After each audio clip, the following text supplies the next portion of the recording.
ಜಗತ್ತಲ್ಲಿ ಏನೇನು ನಡೀತಿದೆ ಅಂತ ತಿಳ್ಕೊಳ್ಳೋಕ್ಕಿಂತ ನಮ್ಮ ಕಣ್ಮುಂದೆ ಏನೇನು ಆಗ್ತಿದೆ ಅಂತ ಮೊದಲು ನಾವು ತಿಳ್ಕೋಬೇಕು. ಎಷ್ಟೋ ವಿಷಯಗಳು ನಮಗೆ ಗೊತ್ತಿಲ್ಲದೇನೆ ನಡೀತಾ ಇರುತ್ತೆ.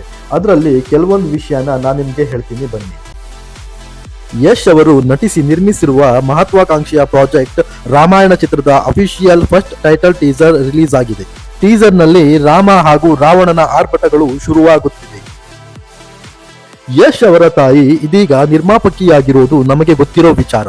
ಅವರ ಚಿತ್ರದ ಪ್ರಚಾರದ ಆರಂಭಿಕ ಪ್ರಕ್ರಿಯೆಯಲ್ಲಿ ವಿಶೇಷತೆಯನ್ನು ಮೆರೆದಿದ್ದಾರೆ. ಹೌದು, ಕರುನಾಡ ಆರಾಧ್ಯ ದೈವ ಡಾಕ್ಟರ್ ರಾಜ್ಕುಮಾರ್ ಸಮಾಧಿ ಹಾಗೂ ಕನ್ನಡಿಗರ ಕಣ್ಮಣಿ ಅಪ್ಪು ಅವರ ಸಮಾಧಿಗೆ ಪೂಜೆ ಸಲ್ಲಿಸುವ ಮೂಲಕ ಪ್ರಚಾರಕ್ಕೆ ಸ್ವಯಂ ಚಾಲನೆಯನ್ನು ನೀಡಿದ್ದಾರೆ.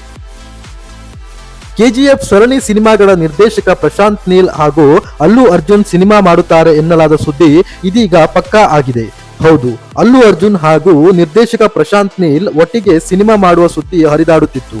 ಇದೀಗ ಆ ಸುದ್ದಿಗೆ ಪುಷ್ಟಿ ಎಂಬಂತೆ ನಿರ್ಮಾಪಕ ದಿಲ್ ರಾಜು ಹೇಳಿಕೆಗಳನ್ನು ಕೊಟ್ಟಿದ್ದಾರೆ. ತಮ್ಮುಡು ಸಿನಿಮಾದ ಪ್ರಮೋಷನ್ ವೇಳೆ ಈ ವಿಚಾರವನ್ನು ಬಹಿರಂಗಪಡಿಸಿದ್ದಾರೆ. ಜಿ ವಾಹಿನಿಯಲ್ಲಿ ಕರ್ಣ ಸೀರಿಯಲ್ನ ಮೂಲಕ ಕಿರಣ್ ರಾಜ್ ಇಷ್ಟೊತ್ತಿಗಾಗಲೇ ಪ್ರೇಕ್ಷಕರ ಮುಂದೆ ಕಾಣಿಸಿಕೊಳ್ಳಬೇಕಾಗಿತ್ತು.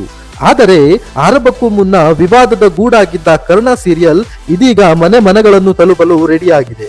ಎಲ್ಲ ವಿಘ್ನಗಳನ್ನು ದಾಟಿಕೊಂಡು ಜುಲೈ 3ರ ಗುರುವಾರದಿಂದಲೇ ಕರ್ಣ ಸೀರಿಯಲ್ ಕಿರುತೆರೆ ಲೋಕಕ್ಕೆ ಎಂಟ್ರಿ ಕೊಡುತ್ತಿದೆ. ಮೊಹಮ್ಮದ್ ಸಿರಾಜ್ ಅವರು ಹೈದರಾಬಾದ್ನಲ್ಲಿ ಜೋಹರ್ಪಾ ಎಂಬ ಹೆಸರಿನ ತಮ್ಮ ಮೊದಲ ರೆಸ್ಟೋರೆಂಟ್ ಅನ್ನು ತೆರೆದಿದ್ದಾರೆ. ಹೌದು, ಹೈದರಾಬಾದ್ನ ಹೃದಯ ಭಾಗದಲ್ಲಿರುವ ಜೋಹರ್ಪಾ ರೆಸ್ಟೋರೆಂಟ್ ಪ್ರಸಿದ್ಧ ಚೀನಿ ಭಕ್ಷ್ಯಗಳೊಂದಿಗೆ ಪರ್ಷಿಯನ್ ಮತ್ತು ಅರೇಬಿಯನ್ ಆಹಾರವನ್ನು ಒದಗಿಸುತ್ತದೆ.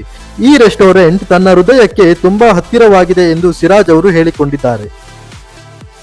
80 ವರ್ಷ ವಯಸ್ಸಿನಲ್ಲಿ ಸ್ಕೈ ಡೈವಿಂಗ್ ಮಾಡಿರುವ ಭಾರತದ ಮೊದಲ ಮಹಿಳೆ ಇವರು. ಹೌದು, ಶ್ರದ್ಧಾ ಚೌಹಾಣ್ ಎಂಬ 80 ವರ್ಷದ ಮಹಿಳೆ ಹುಟ್ಟುಹಬ್ಬದ ದಿನ ಮಗನ ಜೊತೆ 10,000 ಫೀಟ್ನಿಂದ ಸ್ಕೈ ಡೈವಿಂಗ್ ಅನ್ನು ಮಾಡಿದ್ದಾರೆ.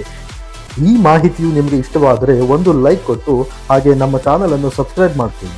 ಹೀಗೆ ನಾನು ಹೊಸ ವಿಷಯಗಳನ್ನು ತಿಳಿಸ್ತಾ ಇರ್ತೀನಿ. ಧನ್ಯವಾದ.